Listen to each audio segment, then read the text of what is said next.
Today's episode of the Kevin DeWayne podcast is brought to you by Grammarly, an intelligent writing app. Built by linguists and language lovers, Grammarly's writing app finds and corrects hundreds of complex writing errors, so you don't have to.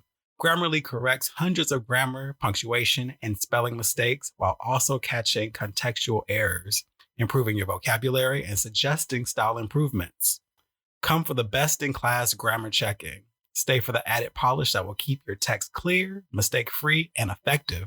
Millions of users rely on Grammarly every day to make their messages, documents, and social media posts clear, error-free, and impactful. Download Grammarly's browser extension and create a free Grammarly account at www.getgrammarly.com/Kevin DeWayne.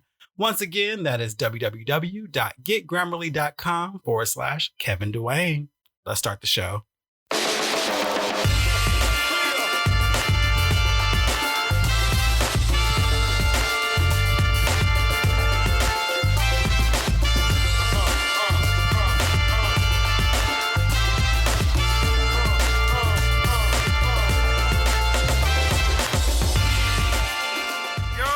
What is going on? This is the Kevin DeWayne podcast. Hope you guys are off to a great start of the week. I mean, we made it through Thanksgiving. I hope you guys had a great holiday. Regardless of what you did, I know we're all quarantining and we can't do the traditional things that we normally do, but I hope that you found some kind of joy in your day, whether you had a small dinner with your closest friends or chosen family, or you just decide to wing it and go to your big group gathering. I just hope you all were safe. You had a good time and you shared some joy, because we all know that life is short and we want to build as many memories as possible. First things first, thank you all so much for the love and support you gave on last week's show. I can go ahead and tell you that that is my favorite show of all time. It was a very honest and forthright episode for me. It was very important. I felt a shift in my consciousness when I pressed published. I was all of a sudden free of something that I felt prisoner to. So thank you so much. And to add to the rewards of last week's show, Yolo Akili, who I quoted in the show, reached out to me after listening and asked if we could do a live together. And we did on Tuesday evening. Great conversation. We did 2 sessions. It was 1 hour because that's all they give you when you go live on Instagram. And then we did another one for like another 35 minutes.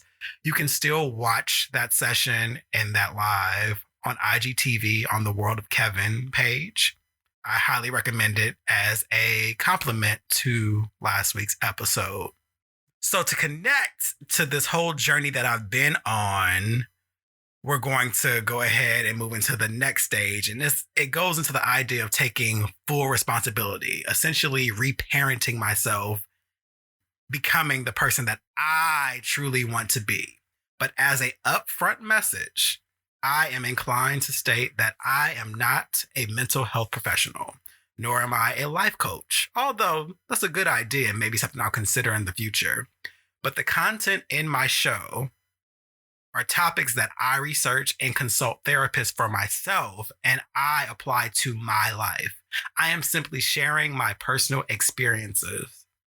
I highly recommend consulting mental health professionals and your trusted community of mentors before making any life-altering changes. On the last show, I spoke of things that I dealt with in my youth, and how I lost my voice and how I became a liar. And it all came from just not living the life that I truly wanted to live because I didn't really know how to stand on my own 2 feet. And I ended it by saying, okay, now that I'm aware, it's all in my hands. So now I've begun the process of reparenting myself to reconcile the many bad habits of my youth that have gone unchecked. One thing I've been focused on is reducing distractions that, one, keep me from connecting with what I'm feeling, but also keeping me from being productive. I ultimately want to reduce or remove anything that isn't benefiting me in the long run. Before I continue, I would like to state that productivity is a great goal, especially when it comes to moving towards purpose. But do not let it be the primary mark or measurement of a balanced mental health.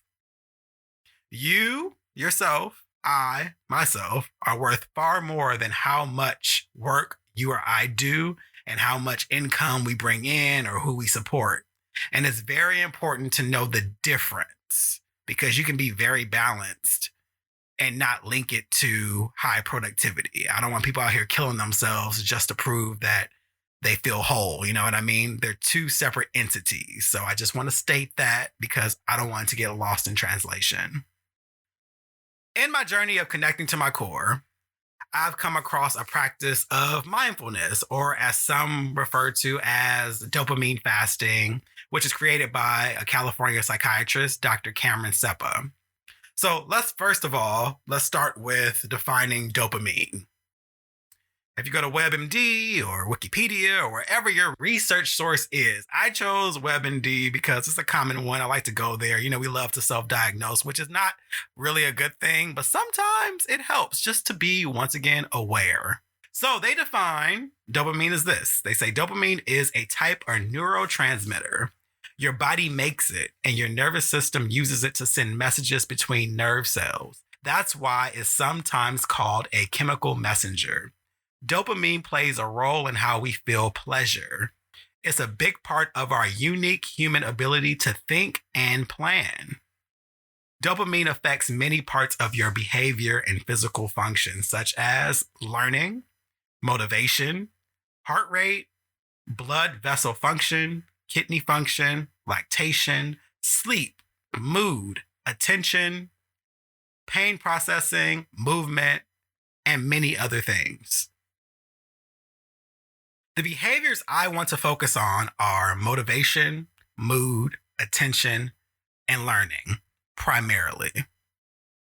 These are all things that have been affected by my bad habits. I also want to connect this to what I'm going to talk about today as well. Drug misuse and addiction. Drugs such as cocaine can cause a big, fast increase of dopamine in your brain. That satisfies your natural reward system in a big way. But repeated drug use also raises the threshold for this kind of pleasure. This means you need to take more to get the same high. Meanwhile, drugs make your body less able to produce dopamine naturally. This leads to emotional lows when you're sober. Now, I'm not saying I do drugs, but I do want to connect this to other bad habits. So it's important that I kind of tie that in.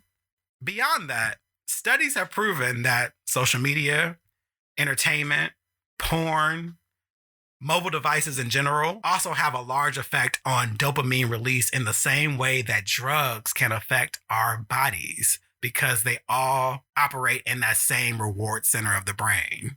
In fact, porn consumption and the novelty of the scenes on your brain have been linked to erectile dysfunction in the long run as well. But a lot of people in America don't want to talk about that. And the theme of being sex positive, which I am very sex positive. If you listen to previous shows, you'll hear how sexually liberal I've been. We definitely normalize self-pleasure, but that doesn't mean there aren't negative consequences with those positive rewards. Yes, you'll feel better about yourself. It relaxes you. There's conflicting studies saying that ejaculation or orgasm can be linked to like reducing prostate cancer and all of these positive things. To every positive, there's a negative, you know what I mean? Just like cocaine, repeated use raises the threshold for pleasure, which means oftentimes you will need new scenes and crazier acts to get off. This tricks your brain into thinking you're actually having sex. But when you do it in real life, there's a possibility you can be limp as hell. And I know a lot of men in their 30s and 40s, and actually some in their 20s who really, really watch a lot of porn and orgasm to those scenes who are already having issues of ED, which means you're not in a healthy state. And this is linked to porn use.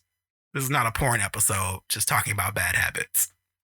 Large releases of dopamine numb the rational parts of our brains and commonly reduces our motivations in life. This is why we can overindulge in desserts or foods that are bad for us, even though we know of the health risk. It's the same with binge watching television shows in one sitting until they end, because our willpower to moderate our intake is being weakened by the intense release of dopamine, aka the reward center. So basically, when you're watching 10 episodes of The Crown and you can't stop, it's because you're getting such a release of dopamine and comfort. Your reward centers are going off. And because you can't have the willpower to stop it because it's being numb, you're probably eating junk food, you're chilling, you're comfortable, you feel good. You have no need to go out in the world and do anything, connect with people. So you're literally watching it and you're not going to stop until it ends. You're not going to stop until it stops you, pretty much. You don't have the willpower because your brain is literally numb in the section that's rational. You know there's things you could be doing. You know there's better things you could be doing. There's healthier things you could be doing, healthier things you could be eating. But because of the release, you don't do them and you're comfortable in that. There's consequences to this later. So back to the idea of fasting. Dopamine fasting is controversial among many communities like Reddit and medical communities because people not understanding dopamine itself is not the problem. In an article on harvardhealth.edu, Peter Grinspoon, MD, says the following: "You can't fast from a naturally occurring brain chemical. Dopamine is one of the body's neurotransmitters and is involved in our body's system for reward, motivation, learning, and pleasure. While dopamine does rise in response to rewards or pleasurable activities, it doesn't actually decrease when you avoid overstimulating activities. So a dopamine fast doesn't actually lower your dopamine levels." Unfortunately, legions of people have misinterpreted the science as well as the entire concept of a dopamine fast. People are viewing dopamine as if it was heroin or cocaine and are fasting in the sense of giving themselves a tolerance break so that the pleasures of whatever they are depriving themselves of, food, sex, human contact, will be more intense or vivid when consumed again, believing that depleted dopamine stores will have replenished themselves. Sadly, it doesn't work that way at all. Psychiatrist Cameron Seppa, who created it, states that fasting may be a technique to reduce stress and engage mindfulness-based practices. So how I see it is this: the point of this fast is to give your brain a break from addictive stimulants that distract us from thinking clearly and preventing us from getting closer to our inner dialogue and achieve our short, long-term goals. For me, I just want to have more self-discipline and control over my impulses. I've noticed that I am constantly reaching for ways to soothe myself throughout the day, whether it's music, podcasts, junk food, porn, masturbation, television, social media. They all provide shots of dopamine release and offer pleasure and comfort, but they also distract me from getting things done. So after doing some research and understanding the perspectives of both supporters and detractors of dopamine fasting, I decided to do a modified version for myself. Last week, Wednesday, well, actually it was Tuesday evening, I decided to greatly reduce my most popular distractions and replace them with healthier behaviors. So Tuesday evening before bed, I charged my phone, I turned it off, and I put it in my dresser, not to be touched, for 24 hours. I made a list of things I could and could not do for the next day. I would not watch television. I would not listen to music. I wouldn't eat any junk food or drink any flavored beverages or alcohol, masturbate, watch porn, anything that would overstimulate me and release too much dopamine. What I did allow myself to do is read, write, edit photos for clients, eat healthy foods, drink water, and do a light workout. I woke up on Wednesday, fully rested. The first thing that was painstakingly obvious was my phone wasn't next to me and I couldn't check it. I was instantly reminded of my goal for the day because, well, sometimes we sleep and we forget. I instead took this time to meditate on what I wanted to accomplish for the day. To be honest with you, I was already over it. It was awkward for me. I was so used to waking up and hopping on social media, getting that instant kick. So waking up next to nothing let me know how real this day was going to be. So you mean to tell me I couldn't get my social validation fix first thing in the morning? Ugh. So after meditating for about 10 minutes, I went to the restroom, began my morning routine of showering, washing my face, brushing and flossing my teeth, and brushing my hair, all in silence. It was so weird. I could only hear the sounds of water moving through the plumbing and the ambiance of nature outside my window.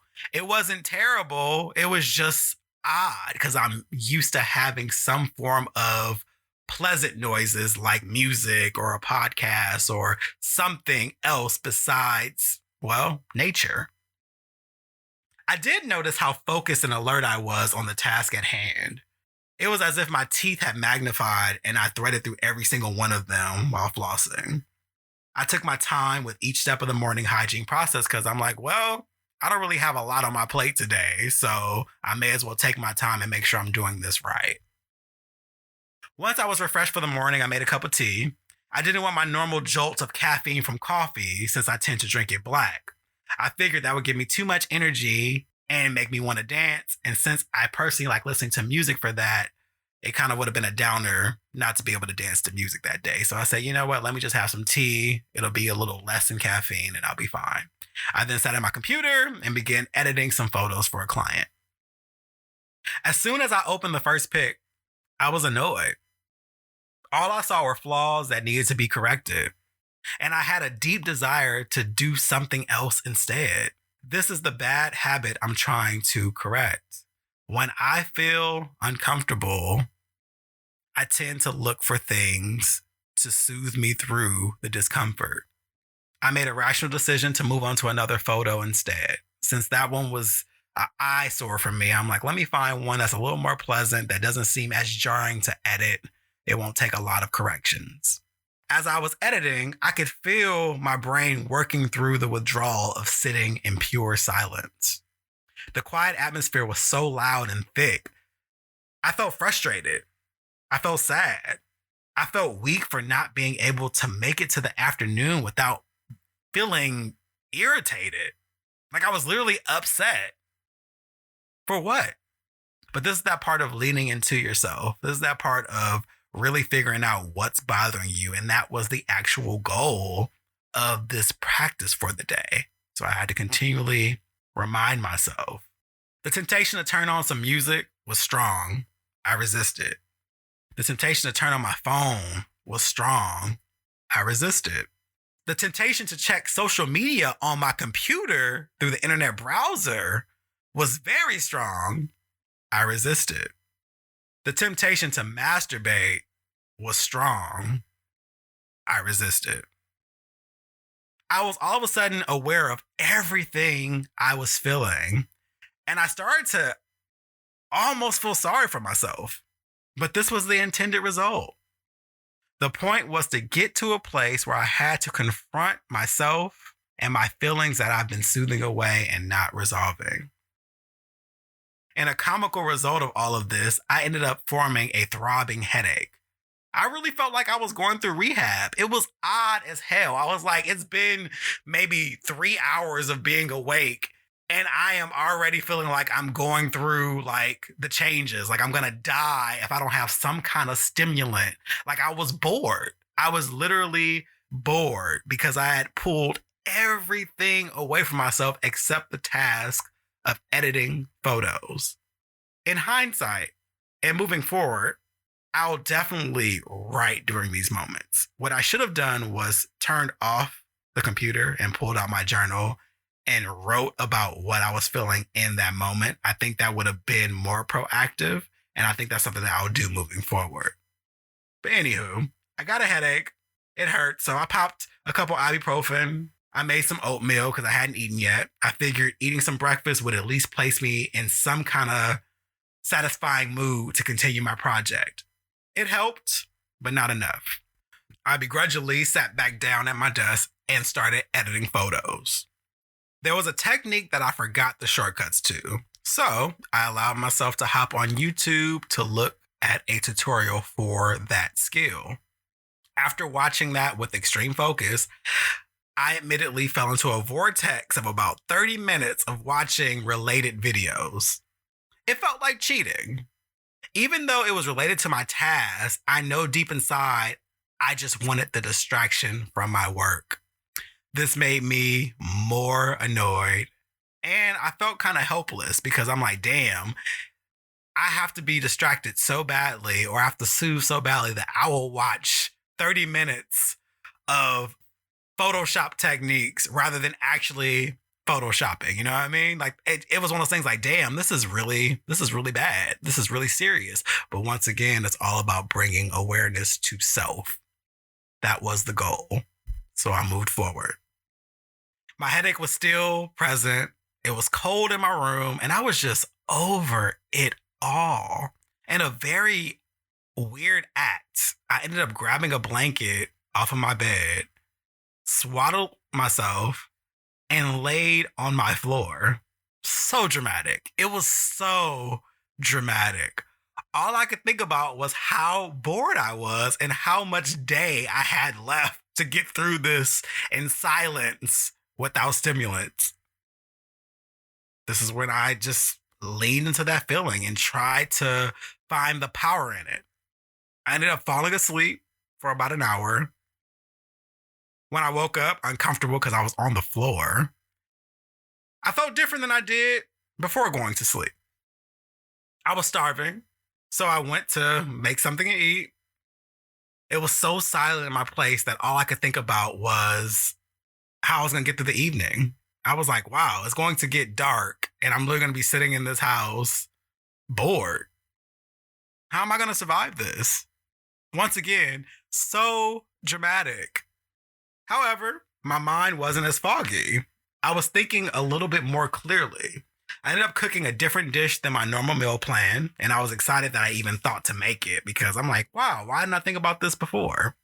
As my food was simmering, I noticed things in the kitchen that needed organizing, so I just did them instantly. I didn't even think about it. I was like, you know what? Let me just do this now. I randomly cleaned my microwave. Like, that's such a task that you have to put on a list, in my opinion. Like, you use the microwave, you'll be like, oh, okay, it's a little dirty. Let me clean it out sometime this week. But this time I literally opened it and was like, let me clean this shit right now. And it was like kind of like an instant reward of just doing it. Because I had no other major task on my list, it was easier to do what was in front of me. Granted, I still have to edit these photos, but right now I can do this while I'm cooking.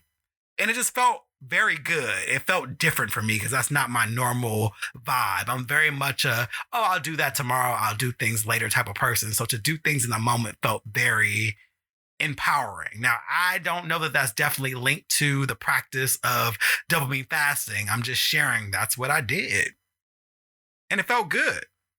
Just to complete something on the spot, just to jump into action versus overthinking it. It felt assertive. After eating, I hopped back on my computer, started editing again. This time, I was completely motivated. My creative juices were next level. I had no headache. I was in the zone. I was trying new techniques, and I wasn't rushing to get them done. I took my time to ensure every photo was to my complete satisfaction. I did this for the next 5 hours. Before I knew it, I was done with the entire project. I emailed the client an entire week before the deadline. I did get a dopamine rush from completing that project. I felt amazing because I accomplished a small goal ahead of the time that I gave myself. I usually give myself about 2 weeks to complete projects just for buffer. But the fact that I sat down and did them all in one day, it gave me a jolt of just satisfaction that was Absolutely amazing. So after that, I decided to write in my journal to document the activities for the day. Much of that writing is what became this week's podcast. I spent the rest of the evening reading until I fell asleep. I slept very well. The next morning, I felt exuberant. I decided that I wouldn't rush to my phone even though I was allowed to be on it again. I instead meditated, did my morning routine, made my coffee. I watched a few of my favorite psychology videos on YouTube. Then, after a couple hours of being awake and just being present, I decided to pick up my phone.